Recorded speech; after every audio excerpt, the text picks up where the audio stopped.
హర్యానా పంచకుల 27 సెక్టర్లో 7 మెంబర్స్ కార్లో సూసైడ్ చేసుకున్నారు.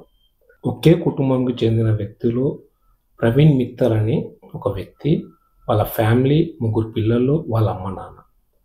అన్నంలో పాయిజన్ కలుపుకొని కారులోనే తినేసి కారులోనే సూసైడ్ చేసుకోవడం జరిగింది.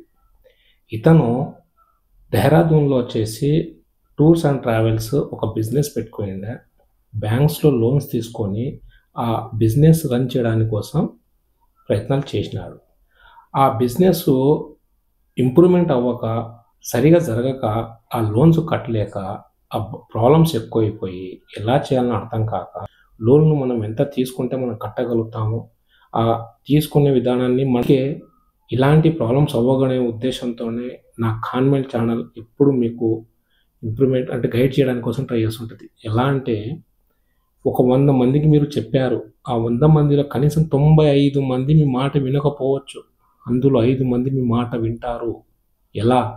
వాళ్ళు డబ్బు రూపంలో మీకు సాయం చేయరు, ఏదో ఒక గైడ్ చేస్తారు మీకు. ఇలా చేస్తే బాగుంటుంది, ఇలా కాన్వెంట్ ఛానల్ ఒకటి ఉంది, దాన్ని వినండి, చేస్తే మీకు ఒక ధైర్యం వస్తుందని చెప్పేసి ఎవరో ఒకరు 5 మంది చెప్పడం జరుగుతుంది. అందుకోసం నేను ఇలాంటి వీడియోస్ తీసుకొస్తుంటాను. ఈ వీడియోస్ ప్రతి ఒక్కరికి చాలా హెల్ప్ఫుల్ అవుతుంది. ఎందుకంటే ఈరోజు నేను హ్యాపీగా ఉన్నాను, రేపు కూడా నేను హ్యాపీగా ఉంటాను అనుకోవద్దు ఫ్రెండ్స్. కానీ ఉండాలి, దేవుని వల్ల అందరూ అలాగే హ్యాపీగా ఉండాలి. బట్ సమ్ బ్యాడ్ టైం వచ్చినప్పుడు ఎవరు ఏం చేయలేరు ఫ్రెండ్స్.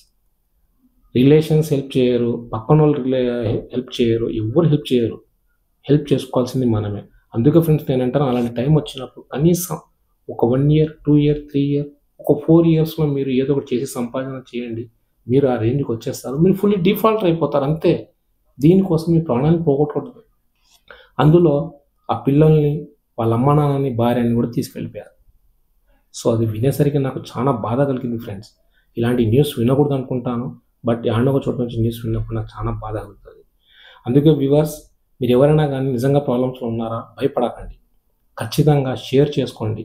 ఎవరితో షేర్ చేసుకోలేకపోతున్నారా, కాన్వెంట్ ఛానల్తో షేర్ చేసుకోండి. టెలిగ్రామ్స్తో మీరు కాంటాక్ట్ అవ్వండి, నేను ఖచ్చితంగా కాంటాక్ట్ అవుతాను.